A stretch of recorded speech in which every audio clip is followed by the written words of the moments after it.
So this particular act gives a social security, and the main intention of this act is to give the employees protection. The protection here refers to in case any injury has been caused to an employee due to accident. So when any accident has occurred and the employee suffers some injury, in such cases we have to have some act which gives a security to the employees. So they have introduced Workmen Compensation Act in the year 1923. From the year 2010, this particular act has been called as Employees Compensation Act. Now we will go for the intention, that is objectives, why the particular act was introduced. So this particular act is applicable to factories, mines, oil fields, and companies indulge, that is the factories or companies indulge in constructions, establishments and other establishments which are mentioned in Schedule 2 and Schedule 3 of the particular act. This act is not applicable to armed forces. Same way, employers are being provided compensation. So these employees are being provided compensation during any injury, and that should be an industrial injury and that should cause some disablement. So as far as the disablement is concerned, it can be partial or permanent, and sometimes even death can occur due to the injury. So that is in the course of employment. Now, the particular act purviews way for calculating the amount of compensation. So, based on the nature of injury, the amount of compensation, that is with respect to the nature of injury, what type of injury he has suffered and how he has lost his capacity to earning. So, based on that and the age factor of the employee, we try to calculate the amount of compensation what is to be paid to the employee. Now, as far as this act is concerned, it is applicable to, as I told you, it is applicable to mines, factories, plantations, then constructions, railways, ships, circuses, and transport establishments. And this act is not applicable to employees who are covered under DSA Act 1948, then casual workers, and regarding workers who are not employed other than for trade or business in case of employees, and armed forces members of union. Now we will see the definition. So the main definitions is one with respect to commissioner. So the commissioner, according to section 2 subsection 1b, who is the commissioner? So the commissioner is a person, one who is appointed under the act, and the main scope of this particular act, as I told you, has some of the definition. So commissioner means a person, that is a employer's commission, and he is appointed for the reason to calculate the compensation. Then regarding compensation, that is what is the amount of compensation being provided. Then third one is employer. So here when you talk about employer, section 2 subsection 1e includes. So who is an employer? Any body of persons, whether it is incorporated or not.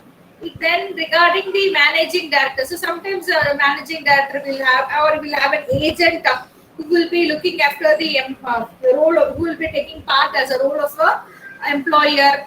Then in case of employer is no more, then his legal representative will be acting as an employer.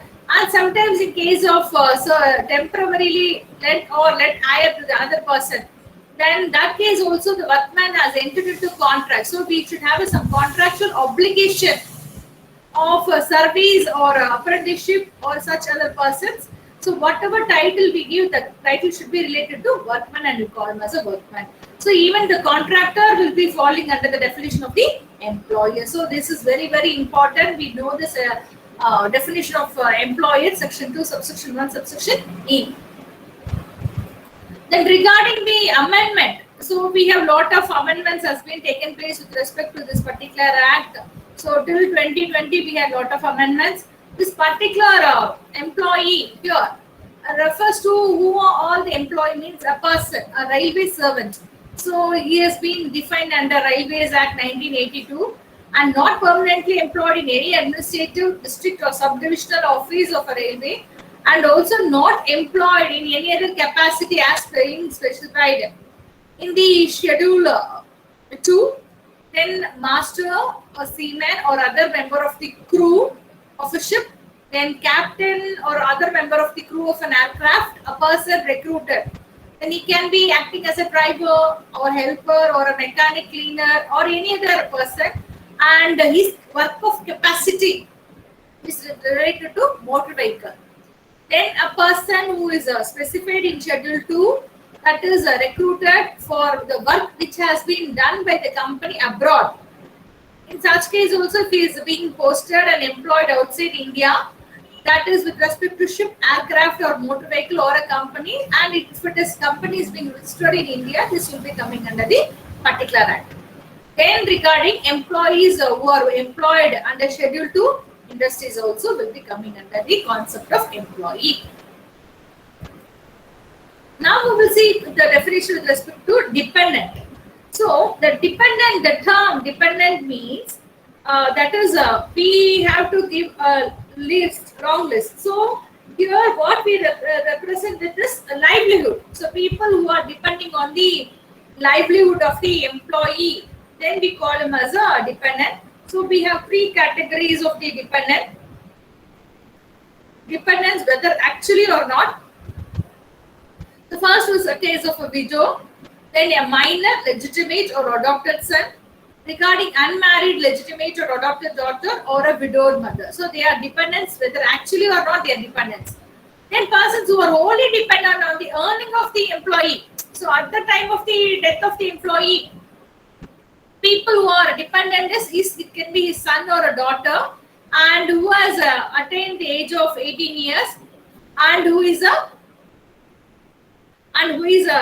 main thing, and who is an infirm. So in such case also he is called as a dependent. Then regarding the other cases with respect to the person who are wholly or it's sometimes in part of the dependent based on the earnings at the time of death of the employee, they are living with the help of the employee's earning. So he can be a widow, a parent other than a widowed mother, a minor legitimate son or an unmarried legitimate daughter, or a daughter who is legitimate or illegitimate, or sometimes they can be adopted, or if married, and in case if they are minor, and with respect to minor brother or an unmarried sister or a widowed sister if she is a minor, then a widowed daughter-in-law, a minor child or a predeceased son of that is a minor child of a predeceased son, or same way a minor child of a predeceased daughter, they are also called as a dependent. Then a paternal grandfather, if no parent of the workman is alive, then the paternal grandfather is also to be called as a dependent. So this definition of dependent has a vast list, and we have to understand the meaning of this dependent. Then regarding the main provisions and the scope of this act is, as I told you, the state government is being empowered in order to appoint a commissioner, and we know who is a commissioner. So the role of this commissioner is with respect to a settlement. So they have to settle the disputes, claims. So with respect to settlement of claims, in case if any claims are being done, and they are the authority persons who have to settle out these claims. Then regarding disposal of cases, in case if the employee has met with an accident and death has occurred, in such cases disposal. So disposal of cases of injuries involving death. Then revision of periodical payments. So we want to make some periodical payments. In such case also we talk about section 3 and section 2 of the act. Then it empowers the state government to extend the scope of the act. So in any kinds of persons, so the person can be with respect to occupation. So we are considering the occupations and the hazardous. So what are the hazardous? Already we have seen and discussed. So with respect to hazardous, so we have to give him 3 months notice. So this notice has to be published in official gazette. So the state government is also having the power to empower in order to add some of the diseases as also hazardous diseases, and they have the power, and that will be mentioned in Part A and Part B of Schedule 2. And in case of a central government, the case of employment is being done by the central government, then it is specified in Part C of Schedule 3 of the Act. So the diseases what are to be covered is being decided by the state and the central government. Then regarding employee's liability to pay compensation. So the employer's liability, when the liability is to be paid. So what are the consequences when the liability has to be paid? That is very, very important. So as far as the workman is there, and the person, one who is called as a workman, means he has to come under the meaning of workman. So he has to fall under the meaning of workman. Then regarding injury, so that particular injury should be a personal injury and that has caused an accident. So there should be an accident, and there should be some injury has been happened to the employee. Only in such cases this personal injury can be called as a accident, and he can claim for compensation. And that particular injury cannot be done with the intention. So that it should be a mere accident, and there should not be any cause. Which causes, that is, we have a plan like doing something. No, it should not be. So the accident should be really a real incident. Then the accident should have arisen. So this is a very important concept where we have to know how the accident has arisen. So it should be out of and in the course of employment. So any accident which has been incurred in the course of, then we call it as in the course of employment and in the out of employment, and the particular injury should have caused, and that particular injury has been occurred due to an accident, and after this accident the workman would have lost his earning capacity, or sometimes even he would have lost his death, so lost his life. In such case we call it as workman's death. Or if there is a disablement, so we have to know what is called as disablement. So as far as this disablement is concerned, a worker is losing his capacity to work. So sometimes he may not be able to work further, or he loses his percentage of working capacity. So in that case, that particular disablement should have caused a loss of his earning capacity. So he can have total loss, or there is some reduction in the loss of his earning capacity. So we have to be very clear. That is, sometimes he may not be able to earn as he was earning before his accident. So he loses his capacity or total capacity, or sometimes he loses some of his capacity. So maybe he was doing it in a better way or faster way. Now after accident he is not able to do it because he has some problem with his eyesight or with his hands or something like that. So he loses his working skill because of it. So that is the true disablement. And further we classify disablement into two things. That is, one is permanent or temporary. So in case of permanent temporary, we will see what it is. So first we have what is called as permanent disablement and temporary disablement. And we have a concept called as partial disablement. And this partial disablement is nothing but it reduces. So the earning capacity of an employee has been reduced due to some accident, and that particular disablement, that is partial disablement, can be temporary disablement, or sometimes it can even be a permanent disablement. So that is called as partial disablement. Then regarding temporary partial disablement, means that is, there is a disablement and he loses the earning capacity. So the employee loses his earning capacity of an employee, that is, and he cannot be engaged. That is, though he was engaged, and he has occurred because he has lost his earning capacity, or he has come into an accident, and that has reduced his earning capacity. So temporary partial disablement means nothing but it reduces the earning capacity of an employee in any employment in which he was engaged. So at the time of this accident, if he was engaged in any of the work and he is not able to continue, or he loses his earning capacity, so that is to be taken into consideration in case of temporary partial disablement. Regarding permanent partial disablement. So this also reduces his earning capacity of an employee. That is in every employment. So whatever employment he has been, in every employment he was able to, that is whatever employment he was doing, so whatever is every employment he was undertaking, and at the time of his accident, and he reduces his earning capacity, so he cannot sustain or earn the same amount of work or wages when he is meeting with an accident, that causes a permanent partial disablement. So we have to have a very what we call as a distinction. So this distinction is with respect to two types of disablements. It is first the fact is, that is whether the injury has reduced the earning capacity in all the employments. So what all the employments? Say when he loses his earning capacity, or there is a reduction of his earning capacity in all the employments which the employee was capable of undertaking, or only in particular employment. So there should be a distinction between whether he loses his capacity in all the employment or only in the particular employment. So that is very, very important. And in case of disablement, so we have to find out what type of a disablement he has been undergone. And regarding these injuries, so we have a schedule.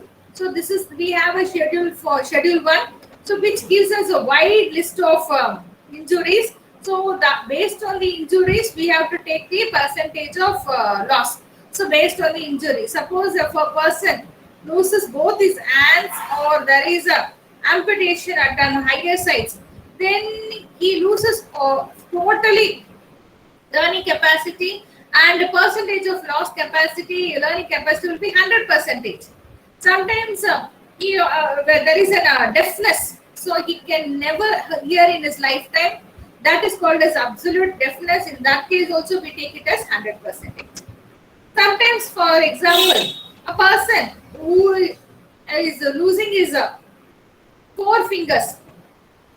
So in one hand he has lost his 4 fingers, then his percentage of loss of earning capacity is 50. So we have lot of examples for this. Then regarding case of amputation, so whether it is related to lower limbs, and we will talk about it. So in case if that is an amputation, so if he is undergoing a surgery and the accident has occurred and he is undergoing a surgery and there is an amputation at hip, so till the hip level there is after a hip level there is an amputation, then that is his earning capacity, loss of earning capacity is 90%. So we have to calculate all those things. Then regarding sometimes we have a loss of one eye, he is losing total one eye, but there is no complication in the other eye. So the other eye is normal, then he loses his capacity up to 40%. In case of index finger, losing of index finger in the right or left hand, so based on the index finger, whether it is a whole, then 14%, 2 phalanx it is 11, then 1 phalanx that is 9. So it depends upon whether it is index finger, middle finger, or the right finger. So this is with respect to disablement. So we should be very careful when we try to calculate. Then regarding the liability of employer to compensation. So when a person, that is an employer, is not liable to pay the compensation. So this, as far as Act is concerned, there are some defenses which is available to employers, so he can himself safeguard himself. So here we have to see how it is possible. So the employer shall not be liable to pay compensation. So under this following circumstances, so if the injury has not resulted in the total or partial disablement of the workman for a period exceeding 3 days. So if there is an injury and that injury has not lost for more than 3 days. So if it is exceeding 3 days, then we call it as an injury. Otherwise, there is no need for paying any liability. So that injury has not resulted in any partial or total disablement for the workman, period exceeding 3 days. Then regarding any injury which has not resulted in death.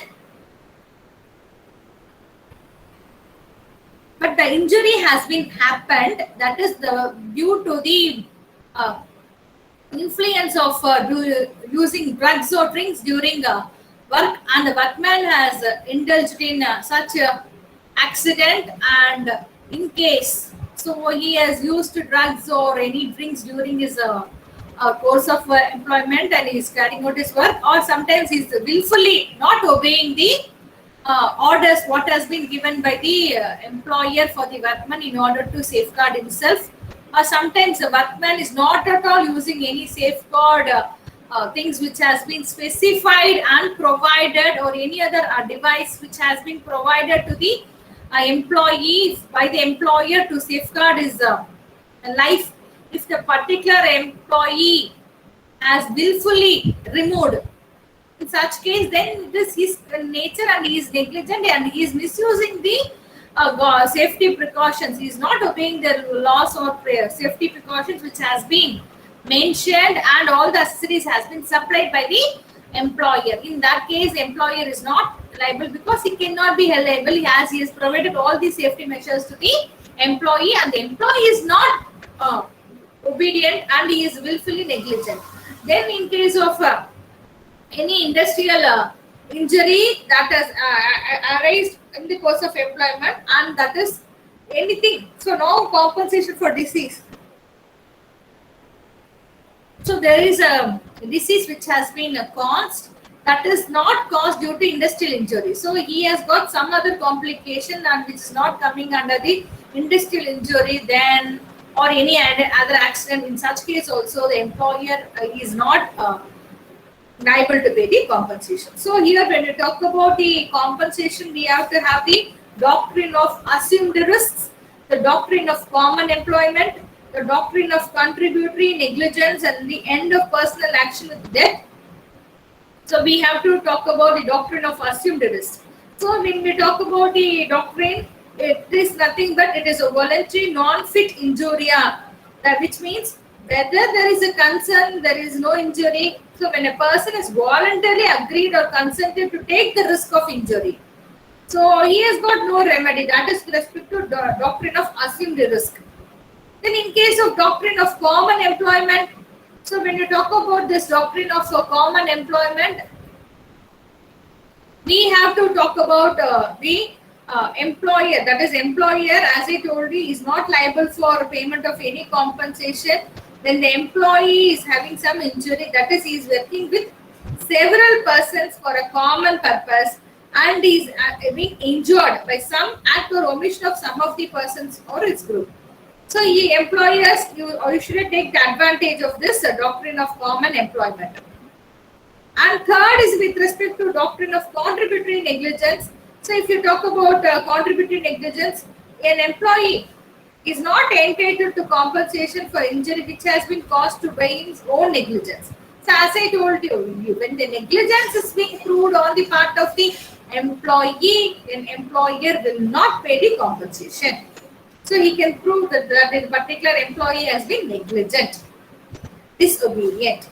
And regarding end of personal action with death, so an employer could also evade liability to pay compensation in case of a death of an employee on the ground that a personal accident action died with the death of the workman concerned, and in case the dependents of the deceased worker were not entitled to claim any compensation. That is, the employer could also evade liability in case the death of an employee on the ground that the personal action died with the death of the workman concerned. So all this claim has been died with the when the employee is no more. So these are the defenses, but still there is an always you cannot go with this type of defenses. We have to be humanitarian with respect to the payment of compensation. So we stop over here. Thank you with today's presentation.